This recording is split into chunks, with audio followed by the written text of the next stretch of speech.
So good to have you all here. Beautiful spring day. Lauren Glickert, one of our student fellows, is going to introduce Congressman Kelly in a minute.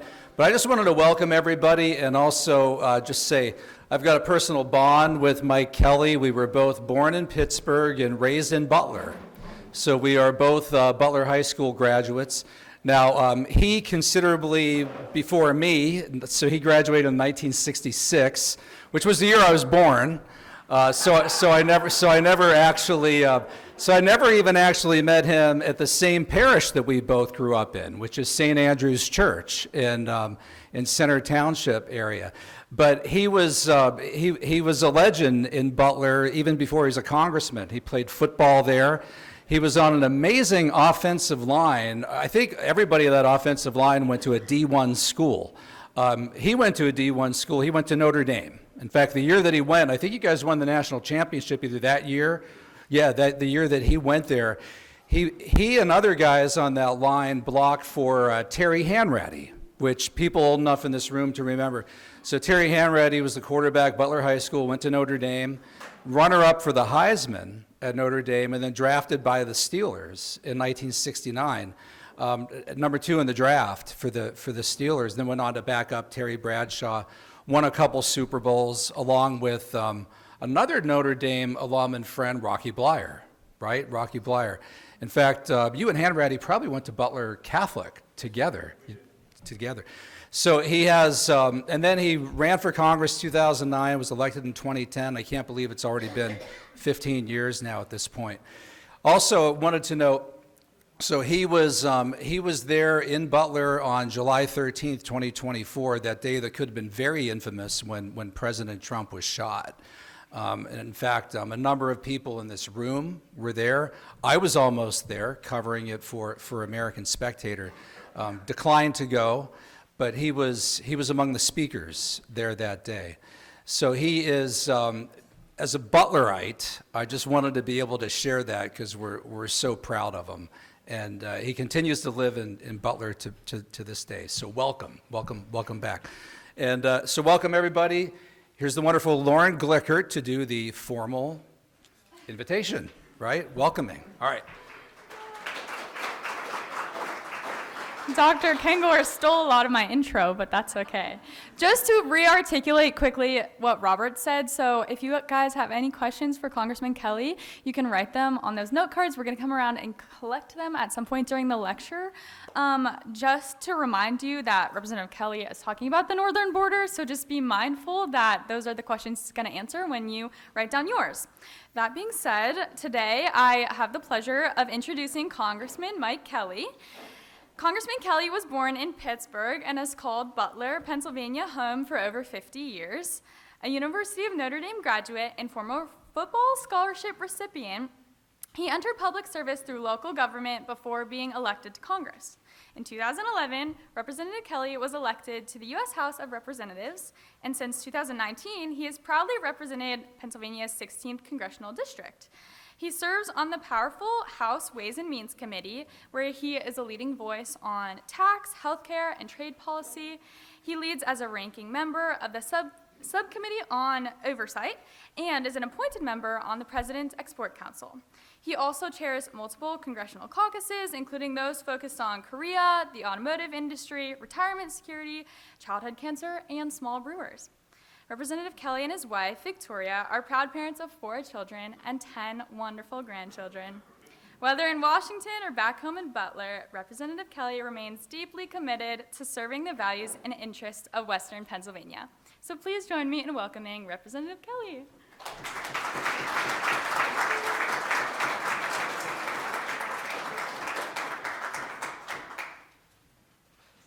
Thank you. It's really good to be with you all. Dr. Kengor, now, he was born when I was graduating from high school. And so when we get together, it always goes back to Golden Tornado football. And I had the honor. And I think for those of us at a certain age, and I will tell the rest of you, if there was one thing, if there was one wish I could be granted, it would be able to go back and have a chance to sit down with my mother and dad, my aunts and uncles, my grandparents, have a cup of coffee, and just say thank you. Yes. Because I took for granted that everybody grew up the same way. Everybody grew up in the same family. Everybody had experienced the same things. And the older you get, you realize just how blessed you are. And I used to say I was lucky. In our 50th class reunion, I was sitting around with a bunch of the people that I graduated with, and I was saying, do you know how lucky we were to grow up in the town we grew up in with the parents and preachers and teachers and coaches we have? We were the luckiest people in the world. And everybody says, you know what? You're right, except for one girl. And I looked over, I said, Linda, you don't think we were lucky? She goes, we weren't lucky at all. And I'm trying to think, what in the world? I said, so, okay, if we weren't lucky, what were we? She goes, we were blessed. And I said, I will never again say that I was lucky. I was blessed to grow up in the time that I grew up with the people who had won a war, saved the world. In fact, America saved the world twice, right? And people asked me the other day, well, you're so hung up on this thing about America all the time and how great America is and how America always helps out, and yet you seem to forget there's other people in the globe. I said, well, the only thing I can draw a comparison to is last fall in the South when we had all these rain storms and we lost not just bridges and roads, but we lost entire towns. And then you go to California and a whole area burnt down. And they go to Hawaii and a whole area burnt down. And if that happened somewhere else in the world, who would be the first responders? America. It's always America first. In those days, and last fall and last winter when all these things happened, other than the Canadians, nobody else in the world showed up. Because, well, you know, American can take care of themselves. They have more than anybody else. Let them take care of themselves. So, I come here today because, while I never quite understood the greatest generation, even though they raised me, you don't realize it till after it's gone. And you look back in your life and you say, well, why did I get what I got? I mean, I certainly didn't deserve it. And you look back and say, well, yeah, look in the family pictures and you'll know exactly why. So my grandfather McTie's been gone for a long time, my grandfather Kelly, and my grandmother McTie and grandma Kelly, and all of the people that were my aunts and uncles at the time in our extended family are all gone. But I never had a chance to thank them. I never had a chance to thank them. And so everybody at some day in their life is going to have the opportunity and the responsibility to take that place of leadership.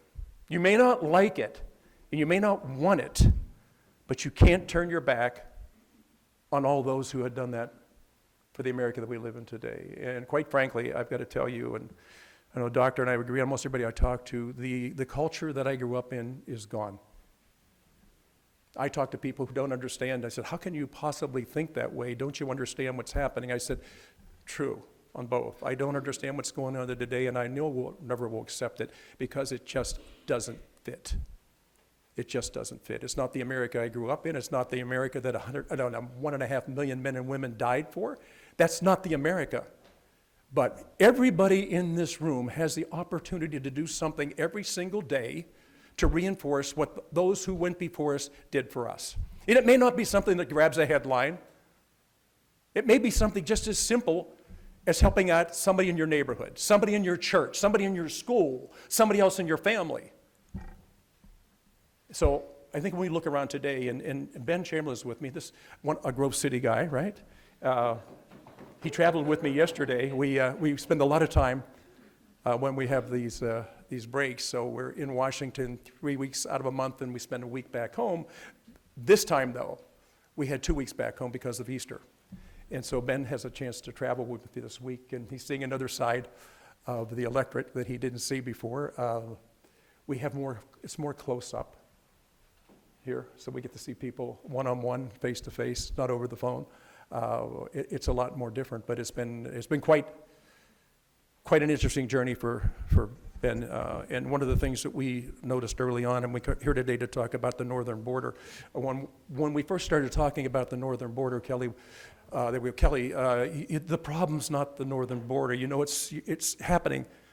This is southwestern border. You understand that, of course. I said, I understand that the greater numbers are at the southwest border, but do you understand when we talk about the northern border, what we're talking about, and people will say, no, I don't know why you're concerned. I said, first of all, it's 5,500 miles. It's the longest continuous border between any two countries in the world, and it's totally unwatched. All the border control has been done at the southwest border. What are they doing down there? They're doing intake. They are doing intake. And if you would see the number of people, of course you have seen it because it was featured from time to time on a media that only picks up certain pictures of things. They don't like to do the whole picture because it doesn't always fit in with their narrative. But the northern border is critical. And if you look at the northern border, you don't have to cross a river. You don't have to cut through any wire. You don't have to find a hole in the fence. You just have to walk across an imaginary line to come into America. The most dangerous people coming to America are also the smartest people coming to America. They don't come up through the southern border. They fly to Canada. They spend a night there and they walk across. And the numbers are staggering, not just total numbers, but who is in that group that comes across. And Ben has put together a lot of stats on this. One of the things I want to tell you is the deadliest part of our border is the northern border. The number of deaths from fentanyl is off the charts. And if you look at the Swanton area in New York, that is where most of the deaths have taken place. But we visited. I went out to the northern border, and I went out to the place where no people usually go. I said, what would you be doing up there? What are you doing in those northern sections? I said, I wanted to go up and see it, because I think that the most important thing of everything, after every storm, we kind of do a recall of what it is that's happened. It's always the aftermath, right? Most of these towns on the northern border are very small towns with law enforcement that's made up of people that work two jobs. They do their everyday job, and then they'll put on a badge and a shirt, and they'll be the only local law enforcement in that whole area. They're very short on personnel. They're very short on anything that they can watch. It's really an area that the most dangerous people in the world will come across because it is the easiest to come across. The only deterrent they have really is the winter. And those that do attempt that, sadly, we've lost a lot of people who've come across there, because the weather's so bad and they get lost and they don't make it across and they don't make it to any type of a safe haven. They end up freezing in a forest somewhere. So, but our concern today, and we've been working on this for some time, is to get more attention to the border, and we're starting to get it. But it's so vast, it's so unattended, and it's so vulnerable. We just take it for granted. And I think that most of the things we do now in Congress, when we're home, we do constituent work, and we do face-to-face with constituents. When we're in D.C., we do legislative work. One of the hardest things for us to get across has been attention to the northern border, because I have my friends come up to me and say, you're crazy. You're crazy. Why would you even be interested in that? I mean, really, who the heck's swimming across Lake Erie? I said, my concern isn't just that little piece of Pennsylvania where Lake Erie borders us. What I'm concerned about is the 5,500 miles that are virtually unwatched, and especially the Swanton area, because we're losing too many people. By the way, it's not all young people. Right? It's a very dangerous area. So we've been drawing some attention to it. Ben's worked very hard on this. We had Tom Holman in a couple weeks ago. One of the concerns that Mr. Holman had is because he lives actually close to the border. But when he was talking to me, he said, Mike, one of the biggest problems, he said, because I agree with everything you're talking about. He said, we don't have any funding. I said, when you say that, Tom, he goes, no, we're out of money. So how many beds did he tell us he was going to have ready? I think it was 100 and some thousand beds. So when they apprehend people, you have to take care of them. Okay, this is just who we are as America. We've never turned anybody over at our door, right? But he was saying there's no way we can do what we're tasked to do. We don't have enough people. We don't have enough funding. We just don't have enough, and we know it's a serious situation. So when you see these people, whether it be Kristi Noem, who I served with for several years, or you see Tom Holman, and you see these people, they are really dedicated, not to their own profession or to their career, but they're dedicated to our fellow citizens and the safety that's required. So I think for me, it was kind of a wake-up call. First of all, running for Congress was a wake-up call, and I never thought I'd be doing anything. I served on a school board for 4 years, and I sat in Butler's City Council for 4 years, and I really thought it was, spent some time, but it wasn't anything that was really important. I thought the most important position really was being on the school board. But what I was disappointed with, and I'll get back to the northern border, I would ask people, please, serve on your school boards. We would have every meeting public to be heard. People would register and they would come in to talk. What do you think the number one concern of the people, public, to be heard? We got the terrible coach. This coach doesn't know what he's doing. She doesn't know what she's doing. And you know what? For you guys to sit here and watch that happen, it is a travesty. What are you doing? What are you doing? So my first question is, that's interesting. Have you talked to the coach? I don't want to talk to him or to her. They don't know what they're doing. It's okay, that's fine. Have you talked to our athletic director? Why would I talk to him? He doesn't know what he's doing. I say, have you talked to the principal? Why would I talk to the principal? And I said, well, I'm glad you're here tonight, because what I'm going to do is I'm going to give you their names, and rather than coming to the school board, talk to them first, and then I'll be glad to sit down at any meeting with you and them. They go, yeah, okay, that doesn't solve my problem. Second problem. All right, we got the coaches out of the way, right? If you live in a rural district, what do you think parents were concerned with? Bus routes. Bus routes. My brother-in-law's kids get picked up right at the end of the driveway. My kids have to walk several blocks. I said, well, we can't get an Uber for every family, but we can discuss it with the people who run our school bus system. And the last one, and you may guess what it is, it was always about taxes. What do you think they asked about taxes, or what do you think their complaint was on taxes? They're too high. They're too high. Nobody questioned a curriculum. Nobody questioned a textbook. All they talked about were taxes were too high. Nobody questioned about what do they buy. And my answer to all of them, they'd ask me, so why do you think that's so important? Because you're concerned about what do they buy? What we need to buy is an education. Because 25% of the people we talk to represent the youth, but they're 100% of our future. So if you can't get ready for the next generation, then you have no chance of succeeding in the next generation and following up what past generations have done for us. So that's kind of how we get on this northern border thing. It's what we don't know that hurts us. And you look back in your life, I think you would say, of all the things in my life that I wish I could do over, is the things I wasn't aware of that were going on when they were going on, because I just didn't know. I just didn't know. So what we've been trying to do is raise the level of what people need to know and where we need to look when it comes to it. Now, since November the 5th, and by the way, it wasn't January 20th, it was November the 5th, that all of a sudden our southern borders started seeing fewer and fewer and fewer encounters. Down to the point right now, like I don't think it's ever been this low in our history. The northern border has gotten lesser, but the people who are in the business that we're talking about, and that is drug trade, they haven't stopped coming. They have no reason to stop, because they have an open avenue to get into the United States, and they have the ability to talk to a market that is willing to listen to them. And when you understand how critical this issue is when it comes to fentanyl, you don't need to have a lot of it. It can be so infinitesimal you don't understand it. I have a son who just completed 2 years of prison in Chester, Pennsylvania, because he's a heroin addict. He's the perpetrator and he's the victim. He's 45 years old.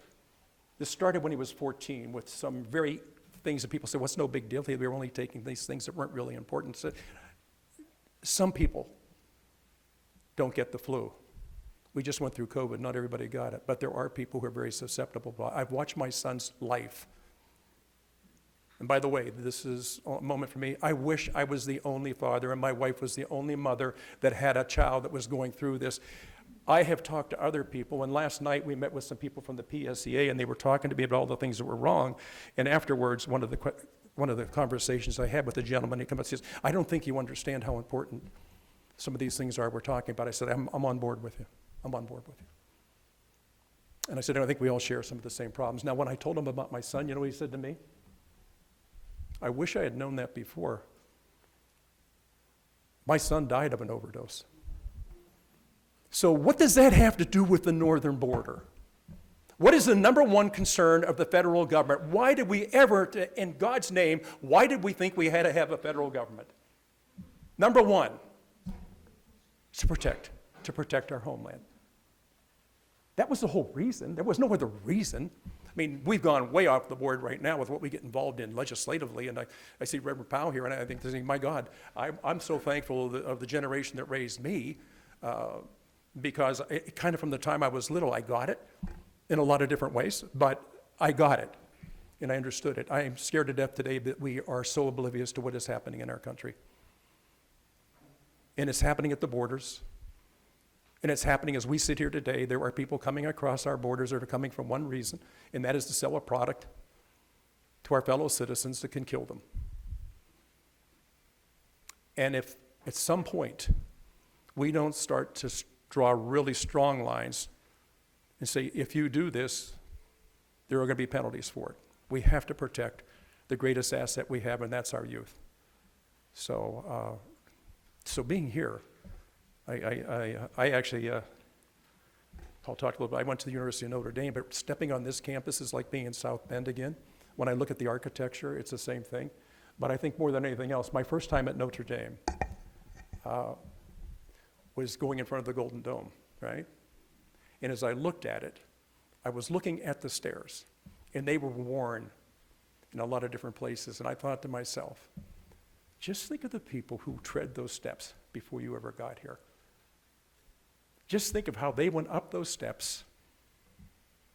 And the key to Grove City and the key to Notre Dame is, who did you turn out? And once they left here and went into the world, did they carry the message that they learned here and they learned in South Bend? Did they carry it out into the world? And did they really take advantage of the education they had and the experience that they had?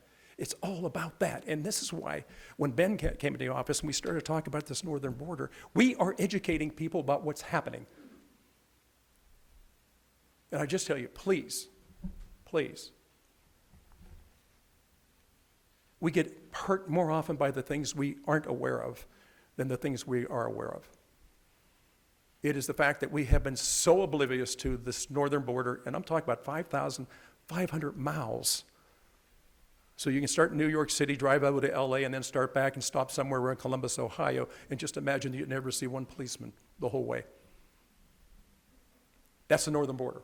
That's the northern border. So I really, I'm glad to be here today. I've been here many, many times. Some of my classmates went here, and some of the kids that I coached in little midget football and little tiny baseball, they went to school here. And this is such a phenomenal institution. But the message you carry is really great. I think the other thing is, please stay unaffiliated with government funding. They'll give you $1, and they want $10 back for it. So I sit there, I try to encourage people as much as you can, and I said earlier, the most important position I think you can serve on in public service will be your school board. Try to take a look at the curriculum that's going on in the textbooks that are being taught, of what they're being taught from.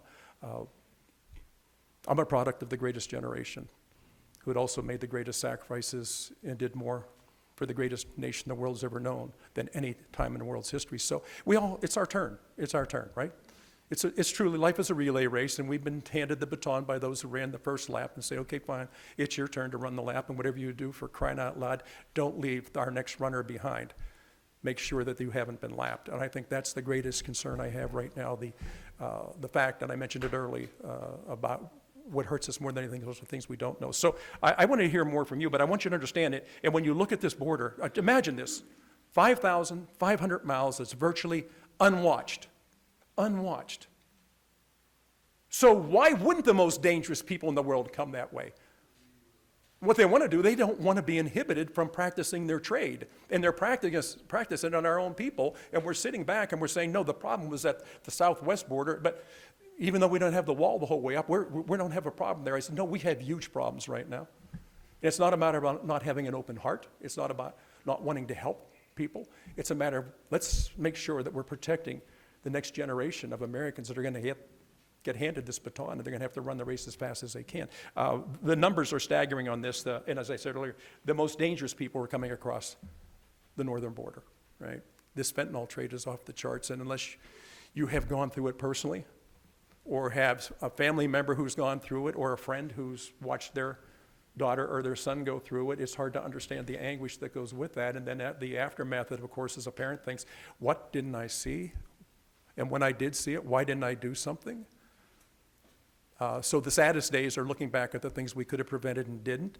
Because right now, we've got a lot more people in the Congress looking at what we do and become aware of it. So that was the whole effort, right? It was to get the message out, let people know what was going on. So being here with you today is really great. The last time I was here actually was with a guy who I really, I think so much of, is Vice President Mike Pence. I actually served in Congress with him. We served on the same committees early on, and I've always been amazed by him because he's always been probably he stands probably stronger than anybody else in a stiff wind. He's been criticized very heavily. All he did was fulfill his oath of office. So if you can be criticized for fulfilling your oath of office and standing strong, that's somebody that I think is a champion. So, and I guess he's going to be here again. I can't wait to see him again. It's always fun to see him. He's such a great guy, and he's always has time for everybody. But I'd like to hear from you all. So I guess we do have some questions, right? Yes, we do. Congressman Kelly, I'll be asking them, but they're from the audience, these questions. Sure. So. Which northern states' borders are the most vulnerable? All of them. All of them? Well, although the Swanton area in New York is where we've had the most encounters, and the reason we've had the most encounters there is that's where we have the most personnel.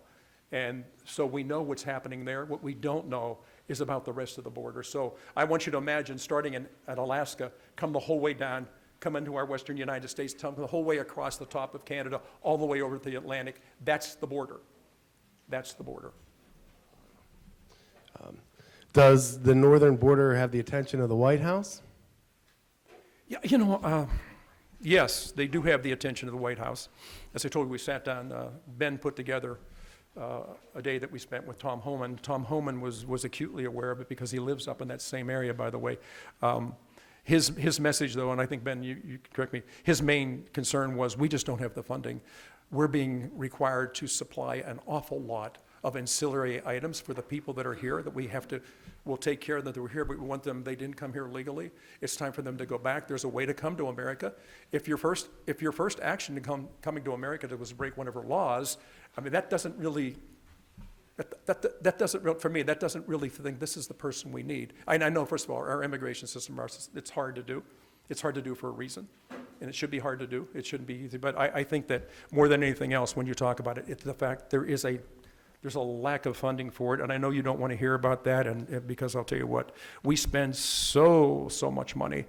I wish we would look at it the way we should look at it. It's our money. We should be looking at it. Nobody would run their personal life the way the government's been run.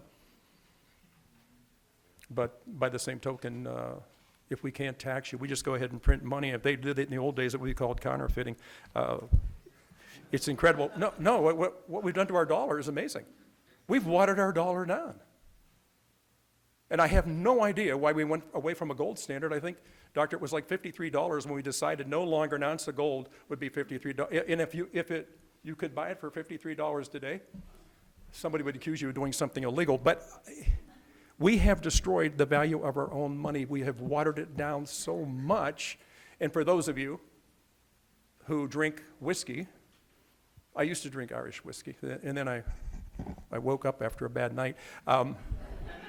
I was at a bar in New York, and I went in, and the Irish bartender was there, and he said, "What do you have?" I said, "Yeah, I want an Irish whiskey on the rocks." He says, "Now, why would you be drinking it that way?"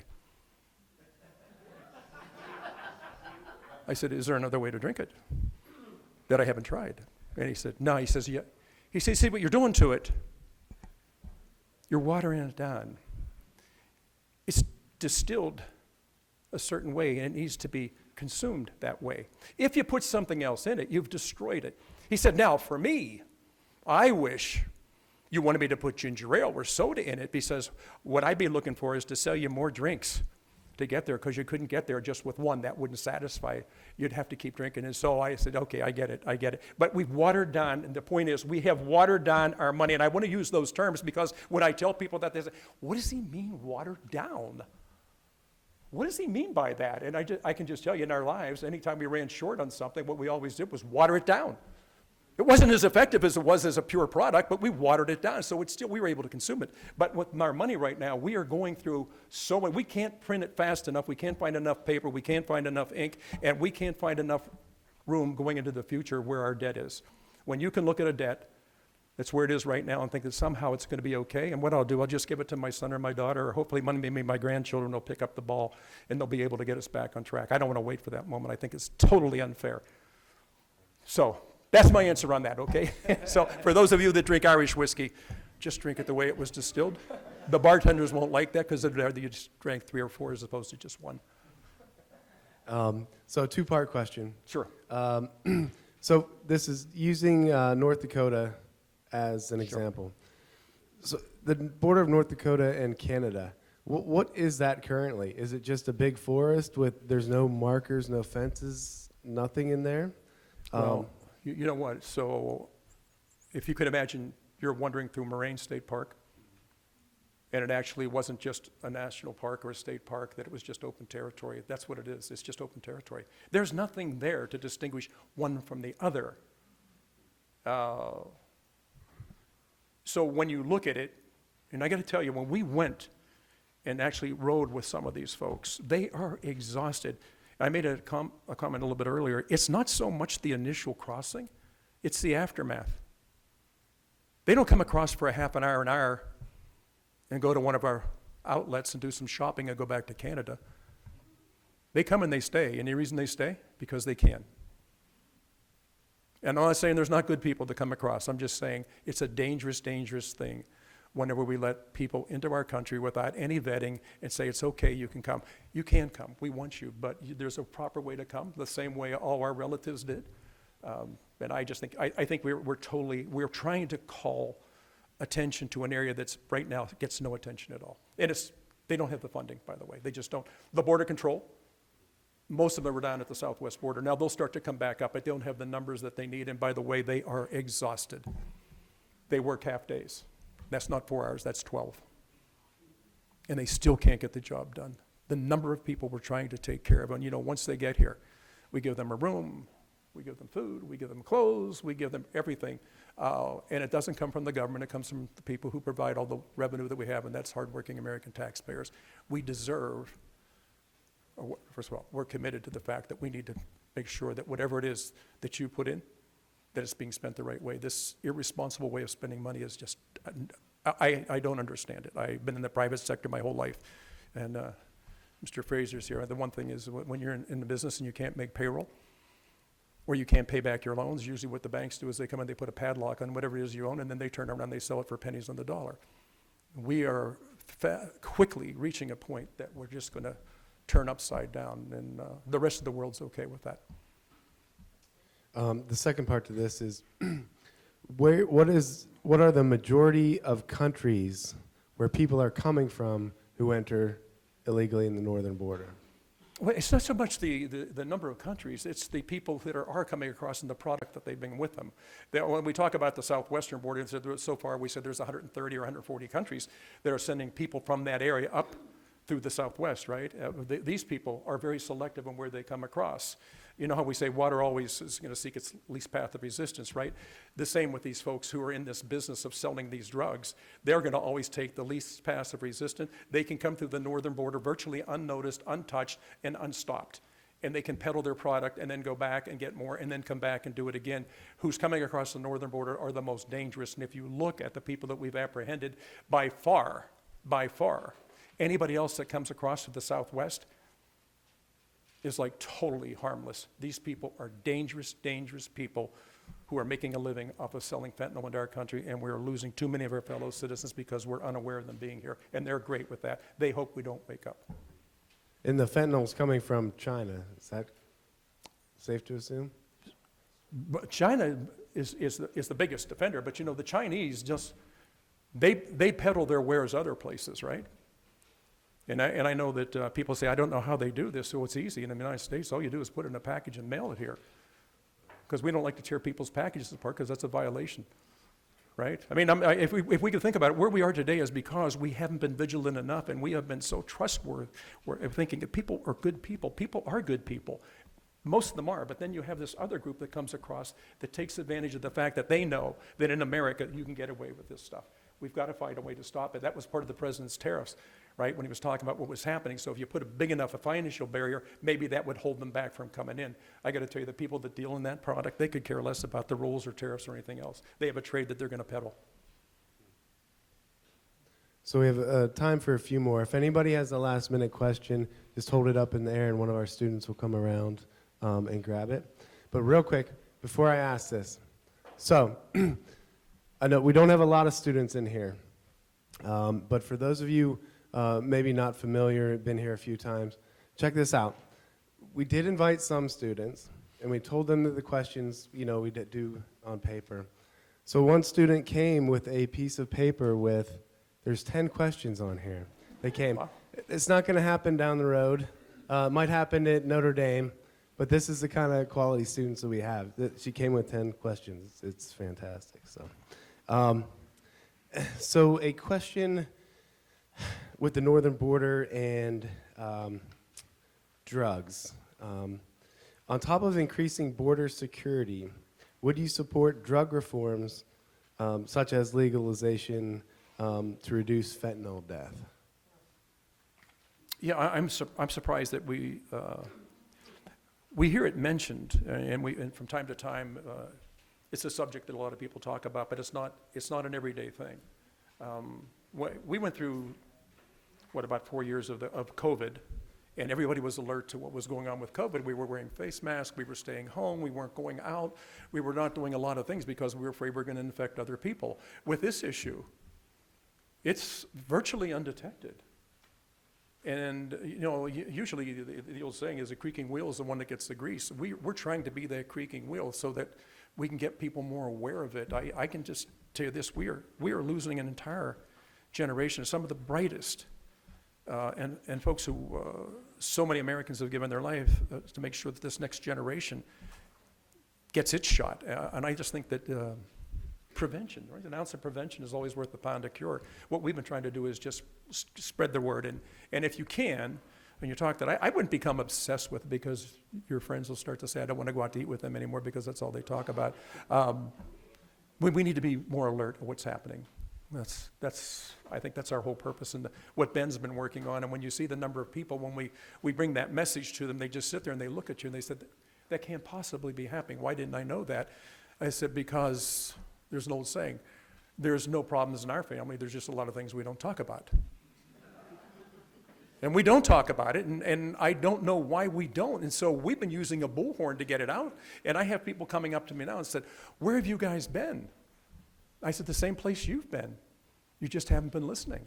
And so we're just trying to get the message out. And so just being with you all today, I don't know how many of you even knew about this situation, or why would you be, right?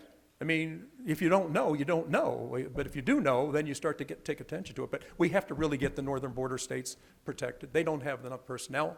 They don't have enough funding. And from the federal side of the government right now, we really don't have the funding. It has gone way over the top of what we thought we were going to have to spend. So we're going to make this one the last question. But Ben said you could hang around maybe for a few minutes. You have to. They have another appointment in Hermitage, I believe. Yeah, you know what? So this has mostly been about the northern border. And you know a little bit about the northern border right now. Hopefully you'll hear more about it. There's nothing harder to do than to get the media to report on something that you'd like them to talk about as opposed to what they would like to talk about. And I would just tell you, I mean, my wife is obsessed at night watching these people. I said, please, I get this all day. Can we just go to sleep? And she says, but you can't believe what they're saying. I said, that's a correct statement. I don't believe what they're saying. These people sell advertising. They don't sell news. They're looking for price per point, and the more people you have viewing whatever it is that you're selling, the more cost it is for everybody that advertises. So if you think these people are there in a position because they want you to get the news, no, they just want you to get watching them. Because everybody that has an ad, and I have gotten to the point in my wife, I'm obsessing over this. You see 8 minutes of show and 5 minutes of advertisers. Then it comes back and you see 8 minutes of show and 5 minutes of advertisers. And I said, yeah, I can remember when you'd have maybe one ad would come on, and then you go back and you'd see the show. I don't know if you've all noticed this. My wife is very upset with me, by the way. She says, you become obsessed. I said, I didn't get obsessed soon enough. I needed to get obsessed sooner. And I think that we all know what's going on in the country today. And I listen, whoever you watch, that's great. That's great. And so when I talk to these people, I said, that's interesting what you're doing right now. Have you thought of stopping what you're doing and run for Congress? And they'll say, well, you guys don't make enough money. You know what I'm making now? I said, that's my point. That's my point. It's not about how much money you make. It's how much were you able to give back to a country that is the most incredible country in the world. Please stop selling advertising and start selling the truth. I would love to see that. So, but I would really, I know, listen, a lot of questions about tariffs, right? Right? I mean, and some people were asking that question. Some people, the only thing I would talk, Mrs. Milham, we talked when it came in, when I've said to my friends that whether they're pro-Trump, anti-Trump, Trump derangement, whatever they are, I said, if you have not read his book, The Art of the Deal, it's all about starting the conversation, and it can be outrageous.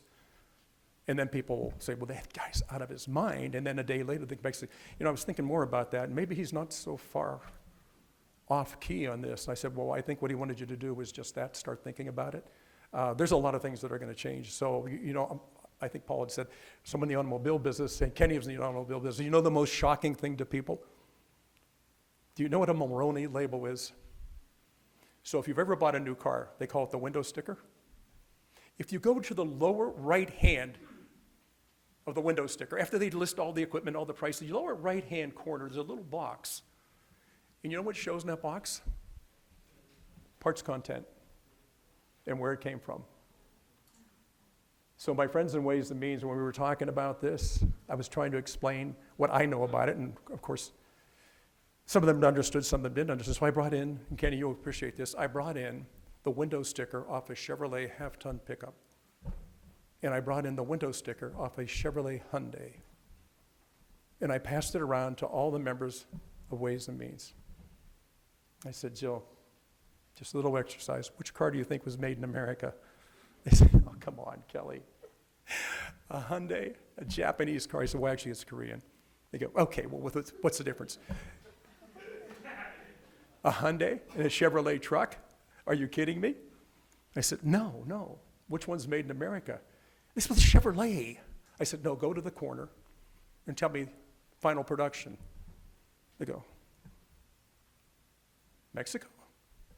It's made in Mexico? And the Hyundai's made in Alabama? What part of Korea is that? And my point was, it would be, and at the times past, nothing is made purely from one country. It's a mixture because the whole market has closed. And things we used to do, we don't do anymore. And people say, why don't we do them? Because we can't make them at a price that's affordable for people. So we go and we rely on other people making other things that go into the final product. And so when the president talks about, we're going to do this or we're going to do that, I go, oh my gosh, Mr. President, I need to give you a Mulroney label. But the problem wasn't that his comment was outrageous. It is a wake-up call for this country. When I said earlier when we first started this, I want you to think about who is it that saved the world. It's always the Yanks. I have a father that came through the Great Depression. A mother came through the Great Depression. They went through World War II. My dad fought in the Korean War. There is never been any country that's ever been the first responder to any time anything goes wrong in the world. I don't care if it's a mudslide. I don't care if it's a hurricane. I don't care what it is. We are always the first ones to show up. And when these places were devastated, and we got them back up on their feet again and says, there's really no market for you to sell to. Why don't you come and we'll share our market with you till you get back on your feet? And everything was fine. Until we started to say, okay, fine, now it's time for you all to go home. We need to be able to stay strong. And I'll tell you right now, please don't worry about the tariffs. You know what's a bigger problem? Trade barriers. It's not the percentage in the tariff. It's the fact that every bit of the content, there can be a barrier against that piece being part of whatever product it is that you serve. And I was just saying, I'm sorry, I would love to have you here, but you know what? We have certain requirements before you can sell that product here. Now, I'm not trying to give you a lesson in anything other than the fact that you and I are the product of the greatest nation the world's ever known. The only way we can remain that way is to be the strongest nation the world has ever known, because we do have enemies out there who would be so happy to see us just go away. The only thing, I don't want to be somebody who sat and watches self-destruct and tell my kids, you know what, Mom and I didn't love you enough, until my grandkids say, you know what, good luck, good luck. We do have a tremendous responsibility, not just to each other and to our kids and the next generation, but to those 1.5 million men and women who died to give us this opportunity. You know, they can't do this everywhere in the world. You know that, right? You know how blessed we are? I mean, truly blessed, and it's all because of the sacrifices of those who came before us. So when we talk about these things, I don't care if it's the northern border or the southern border. I don't care if it's tariffs or anything else. One thing we must remember at the end of the day, we are not putting up fences to keep people in. We just want to, if you want to come in the right way. We're the only nation in the world that is as welcoming as we are. Being in this position, I've had the chance to travel somewhat, and I said, I can't wait to get back home. Get back home. Had my ancestors stayed in Ireland, I would still probably be drinking Irish whiskey with no place to go. We are so blessed, but it's our turn. It's our turn. So we may find fault. You know what? The beautiful thing is we can talk about that. We can discuss that. We can get upset with each other, and nobody's going to come and take you away for doing that. But there's no other place in the world. So this institution and what it stands for is so incredible. It is so incredible. We are so blessed and been blessed for so long. It's our turn to give back now. So I can't tell you, having been on our staff, you know, our staff is really made up of almost everybody from the district that we serve in. And somebody said, why wouldn't you get other people to do it? I said, because they don't know the district. They don't know that. I'd rather have people on staff that know the district and understand what our fellow citizens go through every day in PA 16. That's more important to me. I don't need to know what they think about in California. That's their problem. But I do think when we build a model, this school is the epitome of freedom and liberty, and especially our faith. When we walk away from that, we have walked away from the greatest sacrifice, from the greatest generation, and that is just not right. So. Hey, thank you. I appreciate it. But is there anything else you want? I will stick around if you want to talk about it. And, as I said earlier, please don't be afraid. I'm going to share one story, then I'll quit. I have a friend of mine who's a sister, who's a teacher, right? And he texted me last night, and he says, "You know, my pension, because of your buddy Trump, you're ruining my retirement, and I won't be able to survive." I said, "That's interesting, Eddie. So you're telling me after 19 days, your pension's gone?" He said, "What are you talking about?" The same thing you're talking about. This 19 days, not 19 weeks, not 19 months, not 19 years. 19 days, and you think your pension's gone? Listen, I think we're all concerned. We're all concerned, right? Let's let the game play out a little bit. Returning the opening kickoff for a touchdown doesn't mean you win the game. There's still a lot of time left on the clock, and there's a lot of things we have to get done. But we have to stand really strong into a stiff wind right now, or there will be no future for our fellow Americans, for their children and our grandchildren. Hey, thank you all for being here. I will stick around and talk. What's our schedule look like, Benny? What time is it now? Oh, okay. All right. Yeah. Well, let's stay a little bit. If there is something you want to talk to, please, I'd like to know. Yes, sir. Are you familiar with the passage in the Bible where the prophet says to the people, "How long will you waver between two opinions?" Well, someone should say that in the United States, because one of the reasons that Trump is so aggressive with his programs is because he wants to get enough done before the midterms comes and he loses power. If he didn't have that threat, if the country wasn't so willing to waver between two opinions, he could take his time. And you guys can take your time and do things slowly, properly, and do a better job. Yeah. But you're afraid of losing power in the next election. I think that's a big weakness in our system. I don't have any idea what to do with it. You agree? No, I agree with you, but what we can do about it is encourage people to not just get registered, get informed, and then get out and vote. I have too many people tell me, "You know what, Bob, I know you think what you're doing is great. You know, I don't vote." I said, "What do you mean you don't vote?" "I don't vote." I said, "Why not?" "Because my vote doesn't count." I said, "Correct. If you don't vote, your vote doesn't count." And they'll go, "Well, no, that's not what I meant." I said, "Well, that's what I meant. I'm so tired of people coming up and telling me what's wrong. I say, fine, have you put your shoulder to the wheel, and what is it that you're willing to do to straighten it out, not only for yourself and your wife and your kids, but your grandchildren and the generation after that, and that's your problem. I said, thank you. Thank you, it is. And so we're there right now. But I think the greatest threat we face right now, you know, I can't tell you how many people ask me, so doesn't it drive you crazy to drive to Harrisburg every week? I said, I don't drive to Harrisburg. I said, would you fly there? I said, no, I don't fly there either. They'll say, well, aren't you our congressman? I said, I am. Well, where do you go? I said, I go to Washington, D.C. Well, the capital's in Harrisburg. State capital is in Harrisburg. Federal capital is in Washington, D.C. They go, seriously? I said, yeah, and it's even become more serious to me right now with the fact that you asked me that question. So, no, I mean, you know what we turn out here, right? We turn out strong citizens that are willing to go into the stiffest wind and have the strongest position. You cannot continue forward with weak people serving an office that is self-serving and not has something to do with all those who came before us. I think we have lost our way in the faith that we practice and the culture that we're promoting right now. I talk to people who think I'm crazy. And I said, right, that's interesting. That's interesting. Let me ask you something. You've all watched this, right? Do you all remember not too long ago, Mark Fogle, that name, Mark Fogle? Do you know how long Mark Fogle was in a prison in Russia? Almost 4 years. Almost 4 years. Do you know how long he was in jail after President Trump went into office?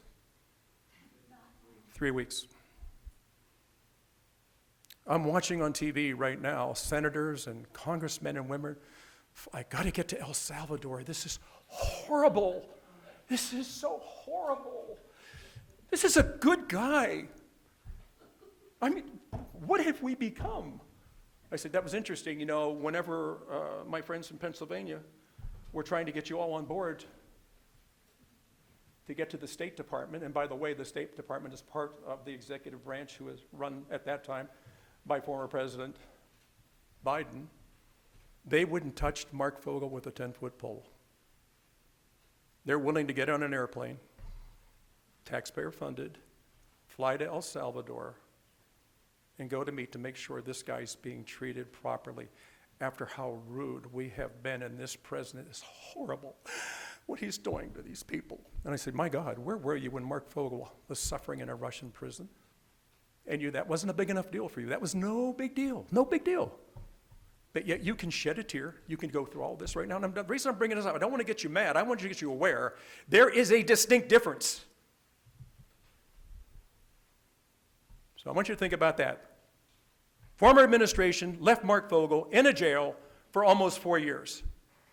They can't beat a path fast enough to El Salvador to sit down with this really good guy and get him back home, because this is a horrible president who won't follow the Constitution. I said, that's funny. Where was the Constitution when they were streaming across our border? Where was the Constitution when Mark Fogle was taking president? Where were you all with your megaphones? I think you weren't. You weren't there. So people say, maybe you should change the way you talk. I said, no. I don't want to be nice about these things. I want to be blunt about these things, because I think sometimes you got to have straight talk from straight people about issues that we really have to take a look at. But I want you to just compare what's going on right now in this grave constitutional crisis. I don't know where they weren't at the northern border. They sure as heck weren't at the southern border. So all of you have an important part to play, right? So just, if you can, stay engaged, and don't be afraid to engage with people. And by the way, the best conversations I have, and Benny would have to agree with this, Ben's getting an eye-opener. He's used to being here, and he's used to being in Washington, D.C., where the people in our office all get along, and here is in places, there's not too many other places on the face of the earth like this, and now he's getting to see what's it like out there in the homeland. So it's an interesting, you've got a great education here. You're getting another part of the, you're getting your master's now. But I would just encourage all you, please stay in touch with us. I talked to some young people that are looking, we want you, interns, we want you, we need you, and we need you to not just take the message home, take it to your friends, and so they understand. Don't get in an argument, please. You're losing an argument. The first thing the other side does is turn up the volume, and they put fingers in their ears. So all you can say is, listen, when you're ready to sit down and have a serious conversation, let's have it. Let's have it. I'm not disagreeing with everything you say. I'm just saying my first responsibility is going to be to that country that raised me. So is there anybody else, real quick? I know some of you have to go. Some of you seniors can stay, right? Unless you guys are going to. We actually have to stop. You have to? Why? Yeah, well, we No, I'm kidding. Somebody probably is going to use the hall. That's fine. we believe very strongly in Constitution. And there may be a 1 o'clock class on the Constitution starting, so Oh. these students need to get down there Okay. to class. So, Okay, is this the senior class that is here? yeah, No, I'm kidding. I'm just talking about age-wise. oh, okay. Help me thank Representative Kelly. Yeah, thank you. Thank you. We're good. Thank you all. Thank you. Thank you all for coming. Have a good afternoon. Check us out, faithandfreedom.com, and we'll hope to do more of these in the future.